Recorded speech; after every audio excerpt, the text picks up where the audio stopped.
couldn't sleep knowing that I would be here today. And so I decided to go and get gas. Lo and behold, I got a flat. And I could not get home without driving on my rim. And this morning I saw that flat again because I was not going to deal with it knowing that I would see you today. Now, do you hear any strong desire in this? He's going to drive on his rim before he's going to miss this day. You really ruined that tire, didn't you? I really ruined that tire. No coming back for that tire. No coming back for that tire. But there are plenty of other tires where that one came from. Absolutely. Right. That's what I realized. Right. And I don't know, I'm just so grateful to see you in person. I watch you every day. Well, take it easy and have fun, because there's nothing serious going on here or really anywhere. There are a whole lot of people that need things to feel serious in order to validate or justify their existence. But you don't have to validate your existence. Your existence validates your existence. You're being here. So focus on what really matters, which is how you feel. And that's what we call calibration. Calibrate. In other words, feel your way to the best feeling you can find in any moment in time. And if you can't find one, it's okay. Big stuff must have been going on. Take a nap. Do something to break the attraction. And here's why. We're just going to lay a sort of basis for this and for what's coming next. In every moment as you're moving about in your consciousness, you know about that. Your consciousness was active all night long. We're not recommending that. Sleeping is good too. But as you're moving around your environment of past, present, or future, we mean your thought environment, we mean your observational environment, we mean your desire environment, we mean your memory environment. As you're moving around your environment, you're walking into, and Esther's been reaching for the word because it's an atmosphere. This law of attraction is an atmosphere. Esther's been, because we offer blocks of thought, and she reaches for words that match up to that block of thought. The block of thought is happening at an unconscious level. And so she reaches for the words that are in her vocabulary. She doesn't speak other languages, so those words aren't accessible to her. But she reaches for blocks of thought. So what is this that Abraham's defining here, describing here? An atmosphere was the best word. And then last week, for the Abraham Now broadcast, someone wrote in an email and said, I think the scientific word that Esther's looking for is field. Like there's the field of gravity. And Esther felt the resonance of that. Yes, field is a really good word for that. So there's this law of attraction, this field. Einstein was looking for a unifying field. It was the last thing he talked about, the last thing he wrote about. The law of attraction is it. The law of attraction is the unifying field that is present in all science, present in all biologies, present in all aspects of all things. And what it says is, that which is likened to itself is drawn. In other words, it's vibrational matches. It's what makes the world go round. So you're walking around in this vibrational field. And it's like, and this is a rough analogy. Esther's been reaching for analogies to define it the way she can feel it. But it's like you're a bag of marbles, a bag of metal marbles, and everybody else is too. And when you enter the field of the law of attraction with your bag of marbles, those marbles, they don't all connect to every other marble because they're different marbles. In the law of attraction, they're different marbles. The law of attraction is only going to bring the marbles that match together. So you walk in with your victim marbles, and if there's anybody in the vicinity that is a match to you, well then, it's a relationship for a moment. When Jerry began visiting with us, way back in the beginning of our co-creation, he said to us one day, Abraham, I think there should be islands of incarceration. The murderers should all go to one island and do it to each other. And the thieves should all go to one island and do it to each other. And the rapers should all go to one island and do it to each other.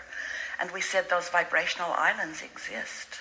This law of attraction field makes sure of that. Jerry didn't like hearing that because he said, why does the victim end up on the same island with the victimizer? It's because there's a vibrational match. What you push against, you offer a vibration about. What you fear, you are calling to you. There's no such thing as no in this attraction-based universe. There's only yes. So when you see something you really don't want and you shout no at it or even think no at it, you're actually saying, come to me, this thing I do not want. And then, even as it's becoming, long before it becomes so critical, even as it's becoming, the discord that you feel is your indication that you're out of whack with who you really are and your own desire. It's not about the person that you're shouting no at. It's not about the evidence. It's not about the manifestation that you're shouting no at. It's about you giving your attention to the opposite of who you've become and causing a tug of war within you, which is what negative emotion is. Positive emotion is when you feel great, when you feel satisfied, when you feel eager, when you feel in love or love, when you feel appreciation or any of that stuff that feels like empowerment. That's you and your inner being all in sync. That's you calibrating to that, you see. So we're really happy to have this conversation with you. We know you know what we just said. We just want you to know it so much that you relieve yourself, release the feeling of wanting to defend anything. Esther came through the security and she checked a bag. She hasn't been checking a bag because she just thought it'd be easier not to, but she missed her pillow, she missed her clothing steamer and some stuff, so she checked a bag. But one of her hair products, she put it in her carry-on bag just like she always did. She came through security, and they took it away from her. And she looked at this man, and she thought, why would you do that to me? And she explained to him, oh, if you knew how far that's traveled with me, in my carry-on bag. And then she thought, she knew what the rule was. She just thinks it's a stupid rule. She felt disappointed because hard stuff to find, really. It's hard stuff to find. And her hair doesn't look nearly as good as she wanted it to, because you know how that goes. Maybe you know how that goes. And then she thought, now I know how people feel about the deep state. Oh, she took that train far down the road, didn't she? There's rules that I don't agree with. Somebody should do something about that. And then a lady behind her said, I just paid $8 for this bottle of water and you're going to take it away from me? And Esther looked at her and wanted to say, yeah, sister. You tell them. And then Esther thought, this isn't going to go anywhere. They're going to take your water and they're going to take my hair product. And what am I going to do about this incredible injustice?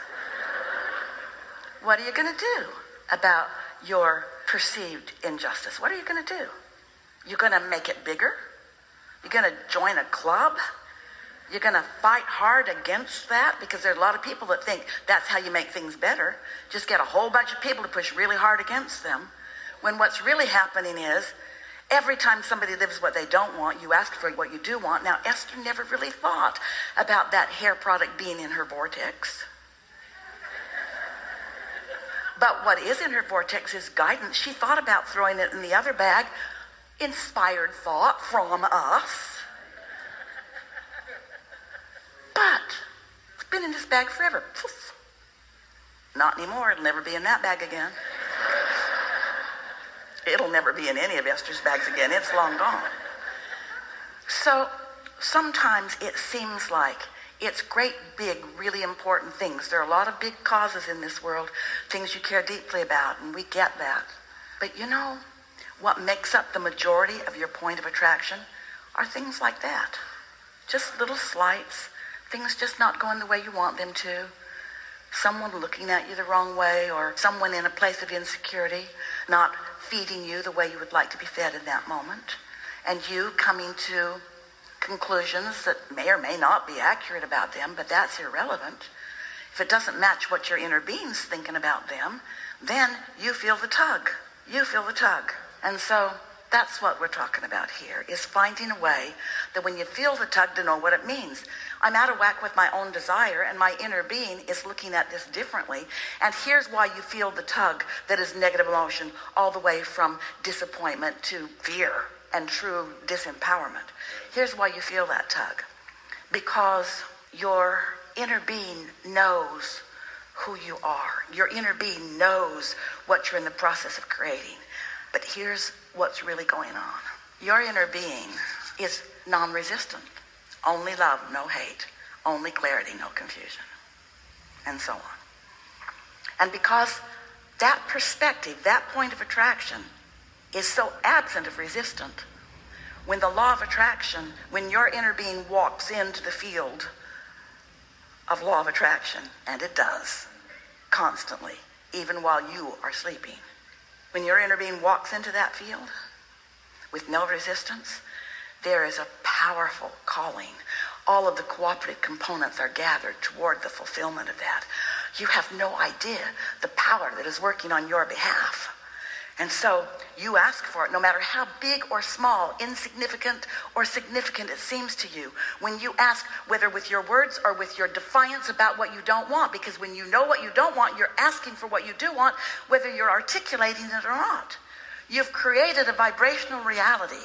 Can you imagine what the combined vortices of your human population, the culmination of all of that is? Can you imagine what you've asked for and what kind of well-being is gathered?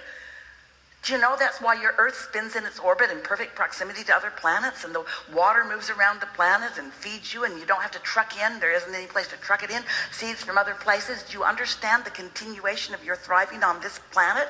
And do you understand that that's why you keep asking, and Source keeps focusing, and manifestations keep happening, and it will always be so. Your inner being never, on your behalf, causes a deprivation of anything that you have evolved to. But you do it all day, every day. He took my stuff out of my suitcase. Well, was it oversized? Yes. Was it more ounces than the rules say? Yes.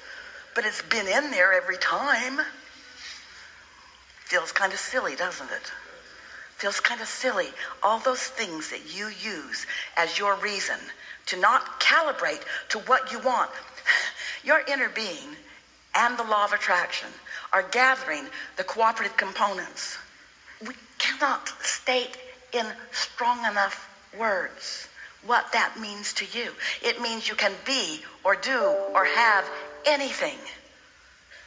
One who is in alignment with that kind of attraction is more powerful than millions who are not. And so it's time to give up the comparison and the feeling of compromise and the judgment, and just start calibrating by wanting to feel good. It has